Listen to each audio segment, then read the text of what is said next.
प्रधानमंत्री नरेंद्र मोदी ने लगातार तीसरी बार प्रधानमंत्री पद की शपथ लेकर इतिहास रच दिया है। पीएम मोदी बीजेपी के पहले और देश के दूसरे प्रधानमंत्री हैं जिन्होंने लगातार सत्ता की हैट्रिक लगाई है और इसके साथ ही देश में नई सरकार का गठन हो चुका है। प्रधानमंत्री नरेंद्र मोदी तीसरी बार प्रधानमंत्री बन चुके हैं। मोदी की नई सरकार में मंत्रियों के मंत्रालयों का बंटवारा भी हो चुका है। सभी मंत्री अपने अपने विभागों के कामों को आगे बढ़ाने में लग गए हैं। ये तो बात हो गई सत्ता पक्ष की, लेकिन वही बात अगर विपक्ष की करें तो ऐसा लगता है कि विपक्ष के पास कोई काम है ही नहीं सिवाय एक काम के, मोदी विरोध। विपक्ष अपने उसी जगह पर खड़ा है जहां चुनाव से पहले या चुनाव के दरमियान खड़ा था और वहीं पुराना घिसा पिटा राग अलापने में लगा हुआ है।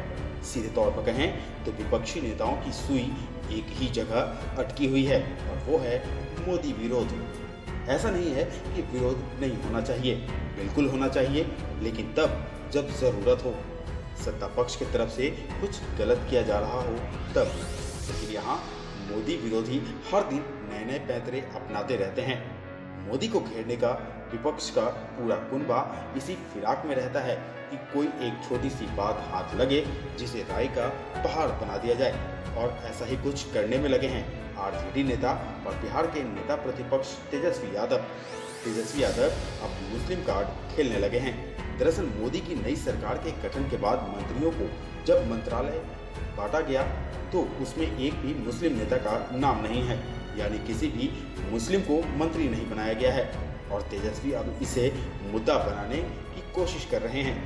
तेजस्वी यादव का कहना है कि इन लोगों को मुसलमानों से घृणा है। पहली बार ऐसा हुआ है केंद्रीय मंत्रिमंडल में शामिल नहीं किया गया है। नहीं, इस पे हमको कोई टिप्पणी नहीं करना है।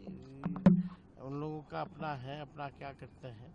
लेकिन एक बात तय है कि इस बार नरेंद्र मोदी जी प्रधानमंत्री के रूप में बहुत ही कमजोर प्रधानमंत्री साबित होंगे। आप जान ही रहे हैं कि देश की जनता ने भाजपा को नकार दिया और 240 पे ले आया। तो ये बात तो स्पष्ट है कि एक संदेश जनता ने दिया है और हम सब लोग विपक्ष के तौर पे बहुत ही मजबूत उभर के आए हैं। ज्यादा सीटों का आप लोग भी जानते हैं अंतर नहीं है, 30 के आसपास का ही अंतर है। एक भी मुसलमान अब नहीं बनाया इन लोगों की तो घृणा है ना उन लोगों के प्रति, इसलिए सब लोग ये बात को जानते हैं।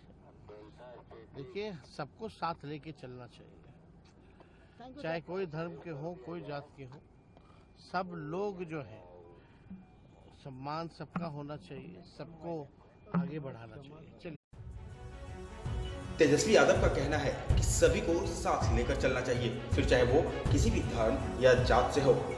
ऐसा लगता है कि तेजस्वी के पास जानकारी की थोड़ी कमी है, तभी वो इस तरह की बातों को बोल रहे हैं। बीजेपी और मोदी के कौन से कार्यकाल में कितने मुसलमानों को कैबिनेट में जगह दी गई है और कौन कौन से अल्पसंख्यकों को मंत्री बनाया गया है, वो हम आपको बताते हैं। प्रधानमंत्री नरेंद्र मोदी की कैबिनेट के अंतिम मुस्लिम मंत्री मुख्तार अब्बास नकवी थे। 2014 में नरेंद्र मोदी के नेतृत्व में बीजेपी की सरकार बनी और पहले कार्यकाल में मंत्रिमंडल में नजमा हेपतुल्ला, एमजे अकबर और मुख्तार अब्बास नकवी के रूप में 3 मुस्लिम मंत्री बनाए गए थे। नजमा हेपतुल्ला केंद्र में कैबिनेट मंत्री बनी थी, तो एमजे अकबर और नकवी राज्य मंत्री थे। 2019 में मुख्तार अब्बास नकवी को दोबारा से कैबिनेट में जगह मिली थी, लेकिन 2022 में राज्यसभा का कार्यकाल पूरा होने के बाद नकवी ने मंत्री पद छोड़ दिया था। इसके बाद से केंद्र सरकार ने किसी मुस्लिम को शामिल नहीं किया। जंक्शन से होते हुए जनता पार्टी और बीजेपी के शुरुआती दौर से पार्टी में मुस्लिम लीडरशिप हुआ करती थी।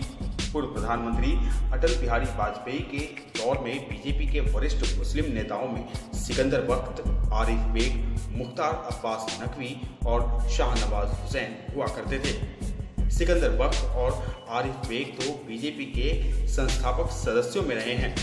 शाहनवाज हुसैन और मुख्तार अब्बास नकवी जैसे नेता बीजेपी के टिकट पर लोकसभा चुनाव जीत दर्ज कर चुके हैं। शाहनवाज 3 बार लोकसभा चुनाव जीत चुके हैं। शाहनवाज और मुख्तार अब्बास नकवी बीजेपी के कद्दावर नेताओं में से एक हैं। बीजेपी के किसी मुस्लिम नेता के लिए लोकसभा चुनाव जीतना बहुत मुश्किल काम हुआ करता था। बीजेपी में एक समय सिकंदर बख्त, आरिफ बेग, मुख्तार अब्बास नकवी और शाहनवाज हुसैन जैसे मुस्लिम नेताओं का दबदबा था। आरिफ बेग को छोड़कर बाकी तीनों ही नेता अटल बिहारी वाजपेयी के नेतृत्व वाली सरकार में मंत्री रह चुके हैं। 2014 में नरेंद्र मोदी प्रधानमंत्री बने तो नजमा हेपतुल्ला कैबिनेट मंत्री बनी और मुख्तार अब्बास नकवी राज्य मंत्री। इसके बाद मंत्रिमंडल विस्तार में एमजे अकबर को कैबिनेट में शामिल किया गया था। इस तरह मोदी सरकार के पहले कार्यकाल में 3 मुस्लिम शामिल थे, लेकिन इसी कार्यकाल में मीटू अभियान के निशाने पर आए अकबर को मंत्रिमंडल से इस्तीफा देना पड़ा। तो नजमा हेपतुल्ला के राज्यपाल बनने के बाद नकवी के रूप में इकलौता मुस्लिम मंत्री रह गए थे। 2019 में नरेंद्र मोदी के नेतृत्व में दूसरी बार सरकार बनी तो मुख्तार अब्बास नकवी को केंद्रीय मंत्रिमंडल में मुस्लिम चेहरे के तौर पर जगह मिली थी। जुलाई 2022 में अल्पसंख्यक कल्याण मंत्री रहते हुए मुख्तार अब्बास नकवी का राज्यसभा का कार्यकाल खत्म हो गया, जिसके चलते उन्हें मंत्री पद से इस्तीफा देना पड़ा। देश की सत्ता में तीसरी बार मोदी सरकार बनी तो उम्मीद थी किसी मुस्लिम को मंत्री बनाया जा सकता है, लेकिन रविवार को मंत्रिमंडल गठन में किसी भी मुस्लिम को जगह नहीं मिली। देश में मुसलमानों की आबादी करीब 20 करोड़ है, लेकिन भारत सरकार में उनकी हिस्सेदारी 0 है। हालांकि मोदी सरकार में 5 अल्पसंख्यक समुदाय से मंत्री बनाए गए हैं, जिसमें किरण रिजिजू और हरदीप पुरी को कैबिनेट मंत्री बनाया गया है। वहीं रवनीत सिंह बिट्टू, जॉर्ज कुरियन और रामदास अठावले राज्य मंत्री हैं। रिजिजू बौद्ध और कुरियन ईसाई समुदाय से हैं, तो हरदीप पुरी और बिट्टू सिख समुदाय से हैं, जबकि रामदास अठावले बौद्ध धर्म से। बीजेपी ने 2014 के लोकसभा चुनाव में अलग अलग सीटों पर 7 मुसलमानों को टिकट दिया था, लेकिन उनमें से कोई भी मुस्लिम नेता अपनी सीट पर जीत हासिल करने में सफल नहीं रहा था। इसके बाद 2019 के लोकसभा चुनाव में बीजेपी ने 6 मुसलमानों को प्रत्याशी बनाया था, लेकिन वे भी जीतने में नाकाम रहे। वहीं इस बार 2024 के चुनाव में बीजेपी ने केरल की मलप्पुरम सीट से अब्दुल सलाम को टिकट दिया था, लेकिन वह इस सीट से हार गए। इस तरह मुस्लिम समाज बीजेपी से दूरी बना रहा है, तो बीजेपी भी उनसे किनारा करती नजर आ रही है।